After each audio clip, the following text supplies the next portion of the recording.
Hello दोस्तों, the mission development academy में आप सभी लोगों का स्वागत है। I am your orator, motivational speaker, life coach and business trainer. दोस्तों, आज हम डिस्कस करेंगे कि how to run business on autopilot mode. Autopilot mode का मतलब क्या होता है कि आप अपने बिजनेस में एक्टिव नहीं हैं तो भी आपका जो बिजनेस है वो उसी प्रोसेस में चल रहा है जिस तरीके से आपने प्लान किया हुआ है और रिजल्ट्स भी वैसे ही आ रहे हैं जिस तरीके से आपने सोचा है। तो इसका मतलब ये हुआ कि आपका जो बिजनेस है वो ऑटो पायलट मोड पे है। तो इस कंप्लीट सेशन में आप सीखोगे कि what is auto pilot mode. अब ये जो ऑटो मोड है वो क्या होता है, जिसको हम कहते हैं सेल्फ मोड में हमारा बिजनेस है। और इसके साथ हम चर्चा करेंगे, बहुत ही इंपॉर्टेंट है जो टॉपिक, की प्रोसेस, ऐसी प्रोसेस जिससे हमारा जो बिजनेस है वो ऑटो पायलट मोड पर कैसे जा सकता है उसके बारे में चर्चा करेंगे। फिर हम चर्चा करेंगे कि कैसे हम बना सकते हैं अपने बिजनेस को एक ग्रोइंग बिजनेस, वो भी ऑटो पायलट मोड के थ्रू। कुछ और चीजों के बारे में हम समझते हैं कि ऑटो पायलट मोड एक्चुअल में होता है क्या। देखिए, ऑटो पायलट मोड का मतलब क्या होता है, ऑटोमेशन को सेट करना। अब क्या होता है कि मान लीजिए आप अपने घर में बिल्कुल सो रहे हैं आराम से, आप ऑन टाइम जो आपका ऑफिस है वो ओपन हो रहा है, लोग आ रहे हैं, बिल्कुल बायोमेट्रिक सिस्टम लगा हुआ है, आपने देख लिया अपने मोबाइल पे मैसेजेस के कितने लोग आज प्रेजेंट हैं, सारी चीजें आपने ऑटोमेट करके रख दी है। बिल्कुल सीसीटीवी कैमरे लगा रखे हैं चारों तरफ ऑफिस में और देख रहे हैं कि क्या वो सारी चीजें उसी तरीके से चल रही हैं क्या, जिस तरीके से आपने सोची है। और आपने अपने आप को क्या कर लिया है, फ्री कर लिया है और ऑन द टाइम सारे काम वैसे ही हो रहे हैं जिस तरीके से आपने सोचा है। तो इसी को हम कहते हैं ऑटो मोड में बिजनेस का होना। अगर आपका बिजनेस आपके बिना भी एक्टिव है तो इसका मतलब आपका बिजनेस ऑटो मोड में है। दूसरी चीज जिसके बारे में हम चर्चा करते हैं और समझने की कोशिश करेंगे, जो इंपॉर्टेंट पार्ट भी है, कि प्रोसेसेस क्या हैं।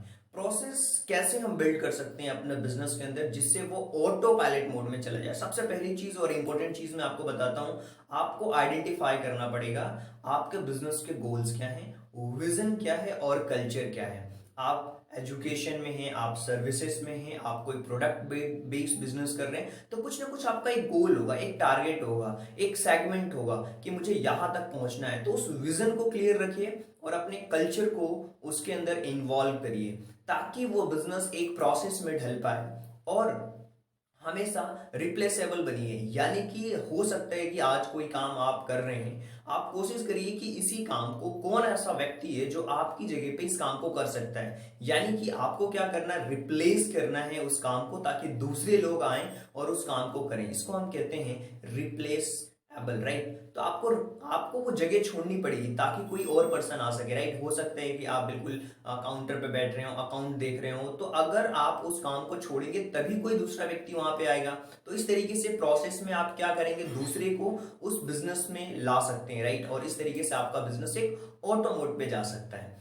अब आपको समझना पड़ेगा कि लेटेस्ट जो ट्रेंड्स हैं, जो टेक्नोलॉजी है, जिसके थ्रू जो वॉइस मैसेजेस लगातार जाते हैं, टेक्स्ट मैसेजेस आप सेंड कर सकते हैं, बल्क एसएमएस सेंड कर सकते हैं, तो इन टेक्नोलॉजीज को आपको समझना पड़ेगा, उन टूल्स को समझना पड़ेगा जिससे कि आपको क्या करना है, किसी पर्सन को नहीं हायर करना, वो आपने एक क्लिक पे सब लोगों को एक बार में मैसेज कर दिया, राइट। कोई इवेंट करना है तो एक बार में आपने सबको मैसेजेस कर दिए हैं, राइट। तो आपको टेक्नोलॉजी का यूज करना है, चाहे वो पेमेंट एक्सेप्ट करने की बात हो, चाहे वो किसी को मैसेज भेजना हो, चाहे किसी को कोई ऑफर लेटर देना हो, ज्वाइनिंग लेटर देनी हो। सारी चीजें को एक प्रोसेस में आप तभी कर सकते हैं जब आपने अपना बिजनेस के अंदर एलएमएस सिस्टम को इन्वॉल्व किया हुआ है। ये जस्ट बिकॉज ऑफ ये पॉसिबल कब कब होगा, क्योंकि जब आप टेक्नोलॉजी को लाएंगे तो ही ये चीजें आपके बिजनेस के अंदर आ सकती हैं। इसके अलावा आपको ये चीज हमेशा ध्यान रखना है कि उन लोगों को हायर करना है जो आपसे ज्यादा नॉलेजेबल हो।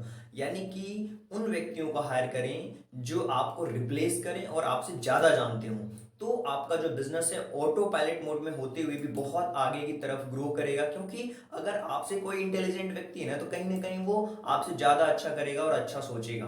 अब आपको समझना है जो टेक्नोलॉजी अवेलेबल है उसका अच्छी तरीके से यूज किस तरीके से आप कर सकते हैं ताकि ये ऑटो पायलट का जो मोड है वो ऑन रहे। और इसके साथ साथ आप कोई भी काम कर रहे हैं, एक डॉक्यूमेंटेड प्लान होना चाहिए कि यार इस पर्सन को ये काम देना है, ये रोल्स हैं इस पर्सन के लिए और इस पर्सन का ये गोल है, यानी कि आपको अपने एम्प्लॉयज हैं उनका बिल्कुल एक डॉक्यूमेंट प्लान होना चाहिए कि अगर एचआर है तो इसके गोल्स ये हैं, अगर कोई एम्प्लॉय है उसका गोल्स ये है, अगर कोई अकाउंटेंट है उसका गोल्स ये है, अगर कोई वर्कर लेवल पे है तो उसका गोल्स ये है। तो सबको एक डॉक्यूमेंट प्लान करके आपको हमेशा बताना होगा कि हमारा मंथली टारगेट्स ये रहता है, इस टारगेट को आपको अचीव करना है, तो इसको हम कहते हैं डॉक्यूमेंटेड प्लान। अब आपको प्रैक्टिस करना है बिफोर हैंड की, मतलब अब नेक्स्ट मंथ की जो प्लानिंग करनी है आपको प्रैक्टिस करना है और सबको बताना है कि आपको इस काम पे फोकस करना है और अगले नेक्स्ट वीक का जो टारगेट है आपका यही है, इसके अलावा किसी भी चीज पे फोकस नहीं करना, ताकि एक व्यक्ति एक ही चीज पे फोकस करे और उसको अच्छे से करे। जैसे मान लीजिए आपने किसी को डिजिटल मार्केटिंग का जो काम है वो दे दिया, तो उसको आपको ये करना है कि आपको डिजिटल मार्केटिंग रन कराना है, राइट। और इससे जो भी लीड्स जनरेट होंगी, कॉलिंग का काम आपने किसी और को दे दिया तो उसको केवल कॉलिंग करना, तो इसका फोकस रहेगा केवल और केवल एक अच्छी लीड्स जनरेट करने में मार्केटिंग के जरिए। तो आपको प्रैक्टिस करनी होगी और हमेशा जो ट्रस्टेड लोग हैं उनको हायर करने की कोशिश करिए ताकि लोग आपको चीट ना करें। लॉयल पर्सन को हायर करिए, एक बार इंटेलिजेंस थोड़ा कम भी होगा तो भी चलेगा लेकिन लॉयल होना चाहिए। इसके साथ साथ आपकी जो अरेंजमेंट है वो पहले से होनी चाहिए, सारी चीजें कोई भी प्लान अगर आप कर रहे हैं तो अरेंजमेंट्स का पूरा एक रिप्लेसमेंट होना चाहिए ताकि आप शिफ्ट कर सकें और वहां से ग्रो कर सकें और आगे बढ़ सकें। कुछ और भी चीजें हैं, हमेशा आपको जो काम करना है वो टॉप पे काम नहीं करना, आपको बॉटम पे काम करना है। जब आप बॉटम पे अच्छे तरीके से काम करेंगे तो ऑटोमेटिकली चीजें क्या होंगी, सही होंगी। बॉटम लाइन पे आकर के जब आप काम करते हैं किसी भी बिजनेस के अंदर तो कहीं ना कहीं जो चीजें हैं वो बहुत अच्छे लेवल से चलती हैं और वहां पे बहुत अच्छे लेवल से काम भी होता है। अब हमें समझना होगा कि जो ऑटो पायलट मोड है उसमें कुछ और भी इंपॉर्टेंट चीजें हैं, जैसे कि ऑटोमेट करना, स्ट्रीम करना, डिजिटल मार्केटिंग में एफर्ट्स डालना, ये एक इंपॉर्टेंट पार्ट बन गया है आज के समय में। अगर आप इस 21st सेंचुरी में रह रहे हैं तो शेड्यूल करना, शेड्यूल सॉफ्टवेयर आपको डालना होगा। जैसे मान लीजिए आपने अपने बिजनेस का एक पेज बना रखा हुआ है जो कि ऑनलाइन आपकी प्रेजेंस को दर्शाता है, तो हो सकता है कि कोई ऐसे व्यक्ति को आप रख रहे हो जो डेली पोस्ट डाल रहा हो, नहीं, आप उसको शेड्यूल करिए सॉफ्टवेयर के थ्रू ताकि उस पर्सन की रिक्वायरमेंट ना होगी और एक ही बार में वो पूरा आपका काम हो जाएगा। रन करना होगा आपको सॉफ्टवेयर बेस्ड बिजनेसेस को, सर्विसेज बेस्ड बिजनेसेस में सॉफ्टवेयर का होना बहुत जरूरी है कि सॉफ्टवेयर एक ऐसी चीज है जो सारी चीजों को ऑटोमेट कर देती है और आपकी चीजें आसान हो जाती है, आप ट्रैक कर पाते हैं कि कहाँ तक आपने अपनी चीजों को इंप्लीमेंट किया हुआ है। अब आपको इन ऑटोमेट जो एसईओ टूल्स हैं डिजिटल मार्केटिंग में जो कि काम करते हैं, इनके साथ भी आप आगे बढ़ सकते हैं, बहुत अच्छी चीज है। मैं केवल आपको बता रहा हूं कि कैसे आप अपने बिजनेस के अंदर ऑटो पायलट मोड को इनेबल कर सकते हैं।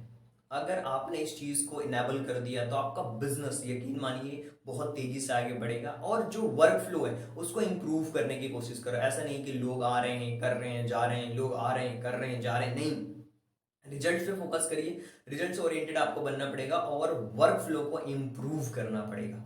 तो आई होप कि जो ये मैंने 4 चीजें बताई हैं जिससे कि बिजनेस को ग्रो कर सकते हो आप। पहले मैंने बताया आपको वो सिस्टम जिससे कि आप अपने बिजनेस को ऑटो पायलट मोड पे ला सकते हो, और अब मैंने जो चीजें आपको बताई हैं कि कैसे आप ग्रो कर सकते हो। ग्रो करने के लिए टूल्स की जरूरत होगी, शेड्यूलिंग सॉफ्टवेयर की जरूरत होगी, ऑटोमेट करना होगा और डिजिटल मार्केटिंग पे फोकस करना होगा, इंप्रूव करना होगा वर्क फ्लो को, तो आप बहुत तेजी से ग्रो कर सकते हैं। आई होप कि जो चीजें हैं वो आपको बहुत अच्छी तरीके से समझ आ रही होगी। अगर आपको लगता है कि कोई सुझाव या सजेशन देना है तो आप कमेंट बॉक्स में सुझाव और सजेशन दोनों ही चीजें दे सकते हो। So thank you so much and thanks for giving your precious time at the last. God bless you. Thank you so much.